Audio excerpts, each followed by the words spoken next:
Welcome to the Roth Show. In the 1800s, there was a term invented called Pantry Boxing. Pantry Boxing. It meant that the gentry, those who are well-to-do, the trust fund, the overly entitled perhaps, the children of wealth, who've always gone for adventure and color and noise because they've had the opportunity and at least the time to recover from injuries. Very important when you're learning to rock climb, fly, box, etc. Most people got to go to work, and the poorer you are, the earlier in your life you got to go to work. You don't have time for mountaineering or deep sea diving and everything that it builds up to. And the children of wealth in the 1800s, particularly in the United States, Philadelphia, Boston, were imitating the bare-knuckle artists of the time. They'd take it's called bruiser haircut. You have it kind of now where you kind of just shave the sides the way it's rugged. Jack Dempsey had what was called bruiser haircut, and everybody, including Humphrey Bogart, got one. Every adventure star, the Barrymores did, Errol Flynn, everybody. If you look, everybody just went so that you would look like, you know, Jack Dempsey, the brawler, okay? And Jack was imitating the old guys, the Sullivans and whatever. You turn your fist in, Marquis de Queensberry, this sort of a thing, and it's brawling, all right? Pantry boxing is when the kids take the help outside, the gardener, the cook, the chef, the laundry guy, and force him to box. Well, of course, nobody's going to punch him. That's the boss's kid. And the boss's kid, of course, has no experience. Inevitably, he's just the kid next door, like in Spanky and Our Gang, where little Darla falls in love with the rich kid because his dad gave him an overly, even the roadster, you know, the soapbox racer that the kid is driving, is inflated and bulbous, much like the child who owns it, and it's blistering red and shiny and new with all that great 1920s lead paint that came from, actually probably came here from the United States, right? But it would glow. And the other guys would have this soapbox racer, which was pasted together from 19 different boxes and wheels and mismatched, everything like that. And that overly entitled kid would grow up to be about 18, 19 years old, and he'd force the stable men, you know, two guys who came from somewhere in the deep South, to put gloves on and box him. They're not going to do anything. They're not even going to defend, because then he thinks maybe they're playing with him. So he'd go and he'd knock them out, and it's called pantry boxing. It's fake. I discovered what pantry boxing was the hard way when one of my kickboxing coaches, Frank Trejo, paid the other kid a few $100s to knock me out and didn't tell me during a polite tournament.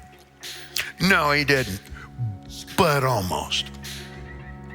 End result, what can I contribute? What can I share? A little bit and a piece here at the old campfire, gather around. What we have in martial arts, especially for all of you moms, you concerned dads, concerned cousins, wives, sisters, brothers, when you see mixed martial arts, what you're watching is like super high fashion show. Most people don't look like that, nor would they be caught dead wearing it. It's just really great to look at. And from that, you take the belt buckle. I like the shoes. Ooh, those glasses are cool. And you got to admit, these kind of are. Go ahead, hit like.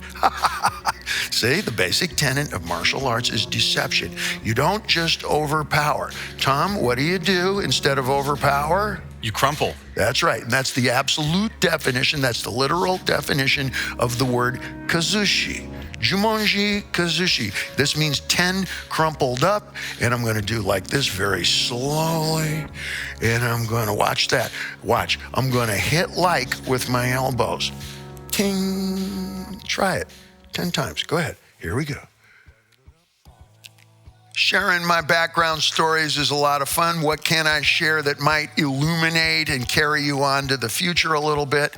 Sometimes I think, hey, if I went on one of the shows on TV, if I walked onto The View and those gals, and there's a lot of brains on that television show, would question mixed martial arts. Is that dangerous? Is that noisy? Is that colorful? Yeah, just like family reunions, spring break, traffic jams in Tokyo on a really hot August day. Tempers are a little thin.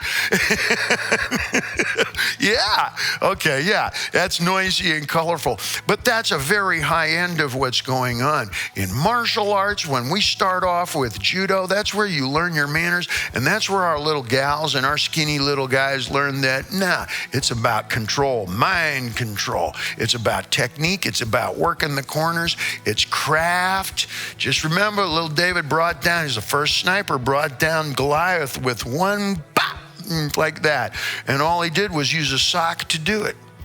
We think so? In martial arts, we have something called the Tapout.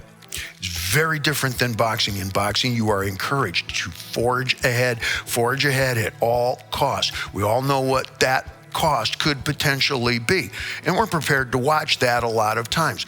In our sports, in our cultures, if you want to go out for rugby, you want to go out for boxing, you want to find your way to become a target quarterback in the NFL, you are worth every dollar, and you are well advised to know in advance you are a target for 280-pounders with names that come from very far away continents with dreadlocks who have trained their whole lives to destroy your future in one blinding, really cool tackle. This is not the case in the traditional academy, and this is why I use martial arts all the time in preparation for what I do in showbiz and what I do in real life.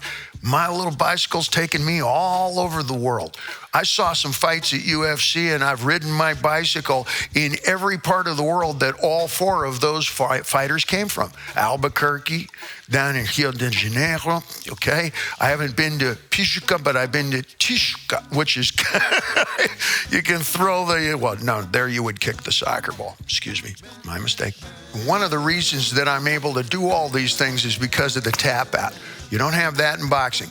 You always got to forge ahead. And here we learned thousands of years ago, and yeah, I am that old. You haven't seen my x-rays.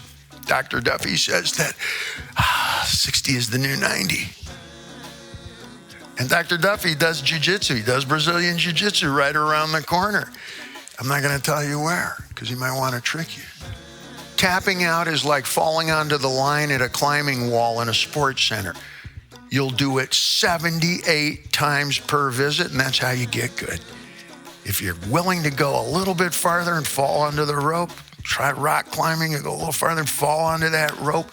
That's happening thousands and thousands of times around the world. And school kids, 7 and 8 years old, are putting on that harness and go for it, Tina. She reaches, that's a very familiar sight. You've seen it all over the world now. And that's what the Tapout is. I'm going to try for it. Oh, wrong idea. And you're out.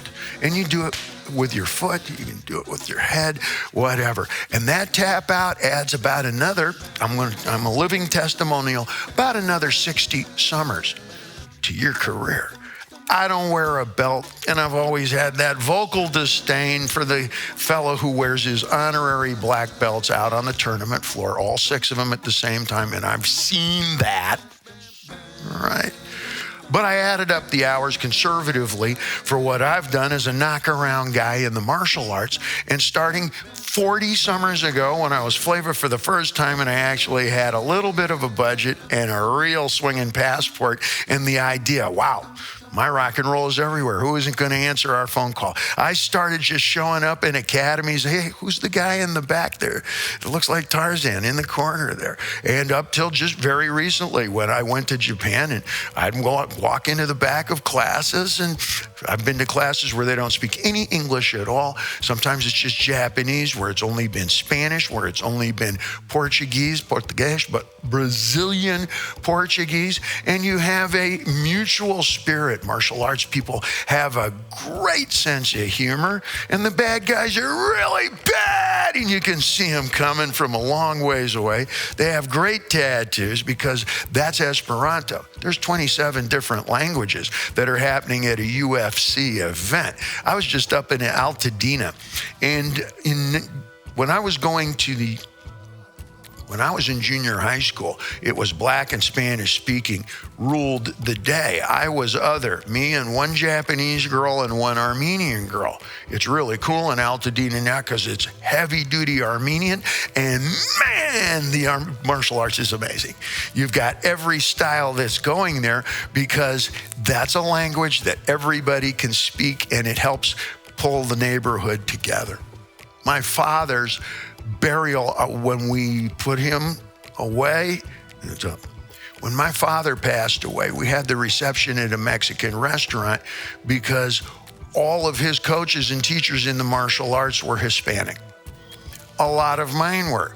The same fellow who paid somebody a few $100s to knock me out probably tried the same thing on my dad and gave a testimonial. In fact, Frank did, now that I'm thinking about it on camera. That sense of humor is also part of martial arts. Jiu-jitsu is what you do when you drop the sword. I'll show you what to do with the sword in case you don't drop it. Next episode, Tokyo's story. And remember, I've gone from height karate to height cholesterol. We see it real, y'all. Keep your hands up. Ow! You can watch my feet too.